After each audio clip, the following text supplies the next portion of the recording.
Selamat siang, perkenalkan nama saya Ermita Christine Enggolan, NPM 19110034. Video ini dibuat untuk memenuhi tugas Bahasa Indonesia, dosen pembimbing Dr. Harlen Simanjuntak, MPD. Yang dimana ada 3 pertanyaan, yaitu yang pertama, bagaimana dampak pandemi COVID-19 terhadap bangsa Indonesia? Dampak dari pandemi COVID-19 itu larinya pada perekonomian. Yang pertama yaitu industri yang terkena dampak. Tingkat tinggi seperti perusahaan manufaktur otomotif di bawah tekanan besar karena ketergantungan mereka pada rantai pasokan global sehingga menghambat proses produksi. Industri garment yang memberlakukan sistem pengurangan kepadatan karyawan dengan cara 2 pekan kerja dan 2 pekan libur guna mengurangi penyebaran virus corona.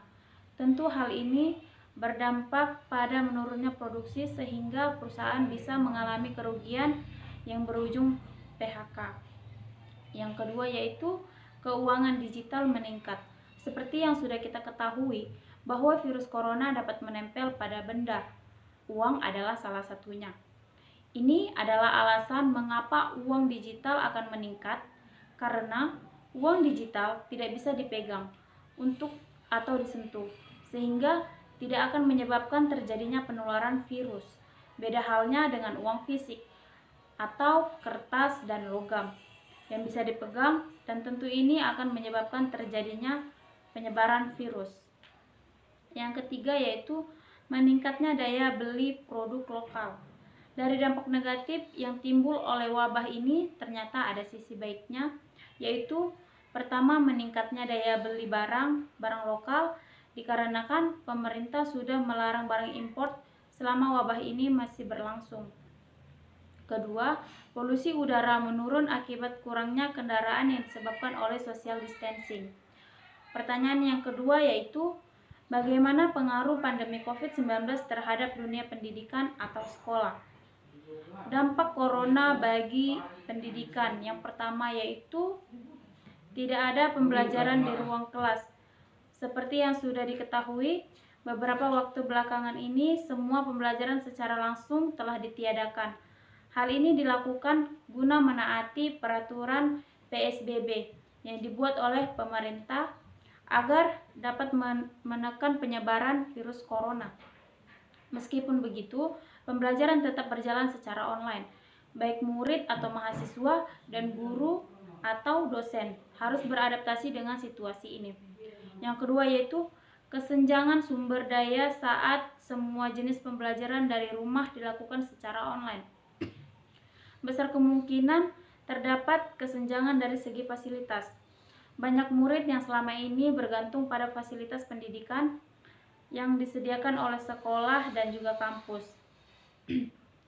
Pasalnya, tidak semua murid atau mahasiswa memiliki fasilitas yang memadai, baik itu gadget, koneksi internet, atau bahkan listrik.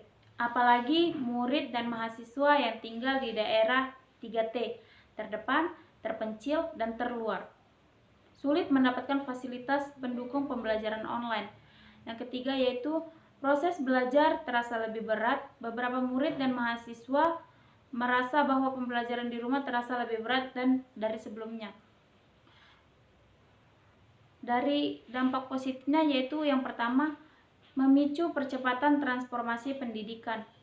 Yang kedua, banyak munculnya aplikasi belajar online. Yang ketiga, banyaknya kursus online gratis. Yang keempat, munculnya kreativitas tanpa batas. Yang kelima, kolaborasi orang tua dan guru. Yang keenam, penerapan ilmu di tengah keluarga. Yang ketujuh, membangun mental positif. Pertanyaan nomor 3 yaitu bagaimana pengaruh pandemi COVID-19 terhadap dunia pendidikan atau kegiatan perkuliahan?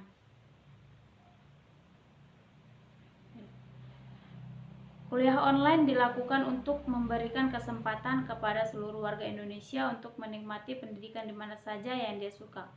Dampak positifnya yaitu kita bisa mendapatkan materi dengan mudah dan belajar mengevaluasi pembelajaran sendiri di rumah sesuai keinginan hati kita masing-masing. sambil tiduran, sambil makan, sambil bercanda bersama keluarga. Yang pasti sembari menerapkan social distancing yang tetap menetap di rumah atau kos mengikuti anjuran pemerintah. Dampak negatifnya yaitu banyaknya orang salah mempergunakan waktu belajar online atau kurang memanfaatkan belajar online. Banyak kita temukan waktu belajar online sehingga membuka Instagram, bermain game online, sedangkan e-learningnya dibuka hanya untuk absen saja, bukan untuk membaca materi atau untuk belajar. Kalau tidak adanya bimbingan oleh orang yang ahli, maka banyak siswa yang melakukan pembelajaran tersebut tidak maksimal. Sekian dari video saya, terima kasih.